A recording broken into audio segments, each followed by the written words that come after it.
कि कलयुग के अंत सतयुग की आदि के संगम को पुरुषोत्तम संगम युग कहा जाता है। वैसे तो सतयुग त्रेता का भी संगम होता है और होना ही है, लेकिन हम सतयुग से जब त्रेता में आते हैं तो हमारी 2 कलाएं कम हो जाती हैं। त्रेता से द्वापर आते हैं तो भी 2 कलाएं कम हो जाती हैं। द्वापर से कलयुग में आते हैं तो 4 कलाएं कम हो जाती हैं।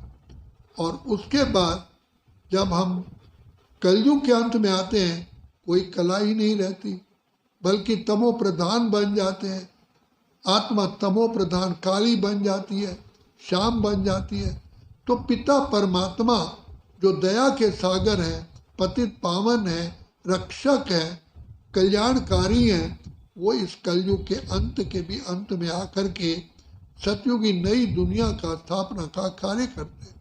क्योंकि देखो सतयुग बीत गया, त्रेता आया, त्रेता बीत गया, द्वापर आया, द्वापर बीत गया, कलयुग आया। तो कलयुग सदा थोड़ी रहेगा, कलयुग के बाद भी तो सतयुग आना है, क्योंकि ये सृष्टि चक्र अनादि और अविनाशी है, सदा चलता रहता है। जैसे दिन के बाद रात, रात के बाद दिन आना स्वाभाविक है। लेकिन कलयुग है विकारी, पतित, आसुरी दुनिया, इसको निर्विकारी दैवी दुनिया कौन बनाएगा? तो ये कर्तव्य केवल एक परमपिता परमात्मा का है, जिनका वायदा है यदा यदा ही धर्मस्य ग्लानिर्भवति भारत। जब जब धर्म की ग्लानि होती मैं आता हूँ और मैं उद्धार करता हूँ, सत्य देवी देवता धर्म की स्थापना, अनेक अधर्मों का विनाश करता हूँ। तो परम पिता परमात्मा यहाँ आकर के कोई हिंसक युद्ध नहीं कराते, लेकिन हम जो माया 5 विकारों की जंजीरों में जकड़ गए हैं, बंधन में आ गए हैं, तो हमें बंधन मुक्त करने के लिए पिता परमात्मा सहज ज्ञान और सहज राजयोग की शिक्षा देते हैं। इसी योग बल से, ज्ञान के बल से हम अपने विकारों पर विजय प्राप्त करते हैं और कर्म बंधन की जंजीरों से मुक्त होते हैं। ये मुक्त होने का ज्ञान केवल एक विधाता पिता परमात्मा के पास ही है। वो आकर के घर संसार में रहते हुए हमें कर्म बंधन मुक्त बना करके कर्म इंद्रिय जीत बनाते हैं और हमको विकारों पर विजयी बना करके नर को श्री नारायण, नारी को लक्ष्मी बनाते हैं। तो बना रहे हैं। तो हम सब आत्माएं जो बाबा के बच्चे बनते हैं, ब्राह्मण बनते हैं, हम हैं पद्मा पदम सौभाग्यशाली, जिनको भगवान पिता परमात्मा ने ज्ञान नेत्र दिया है। और कहा जाता है ज्ञान अंजन सतगुरु दिया, अज्ञान अंधेर विनाश। तो ये ज्ञान का अंजन केवल इसी पुरुषोत्तम संगम युग पर मिलता है, जबकि कलयुग से हम सतयुग में जाते हैं। इसी संगम को पुरुषोत्तम युग कहा गया।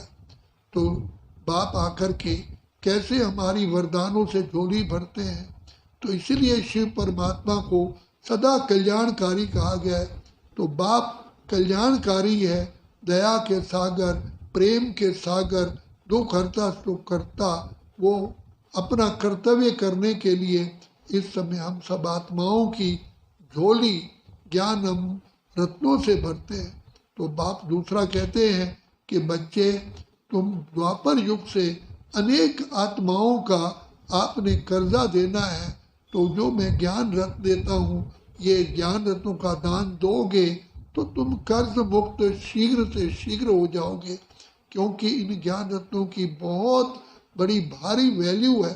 तो कहा जाता है दे दान तो छूटे ग्रहण। तो जब सूर्य चांद को ग्रहण लगता है तब भी दान देते हैं। तो बाप कहते हैं इस समय पर सर्व आत्माओं को 5 विकारों का ग्रहण लग गया है, यही समय है तुम्हें दान देने का और अपने पाप कर्मों से मुक्त होने का।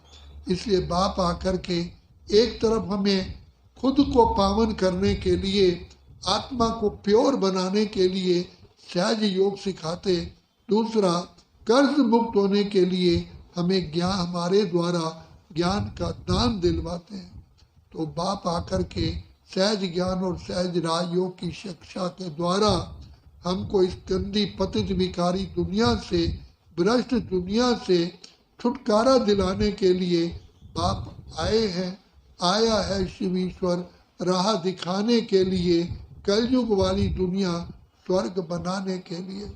यही पिता परमात्मा से केवल यही समय होता है जबकि हम पिता परमात्मा से मिलन बनाते हैं और सदा के लिए कर्ज मुक्त होते हैं, बंधन मुक्त होते हैं और विकारों पर विजय प्राप्त करके हम पावन बनते हैं।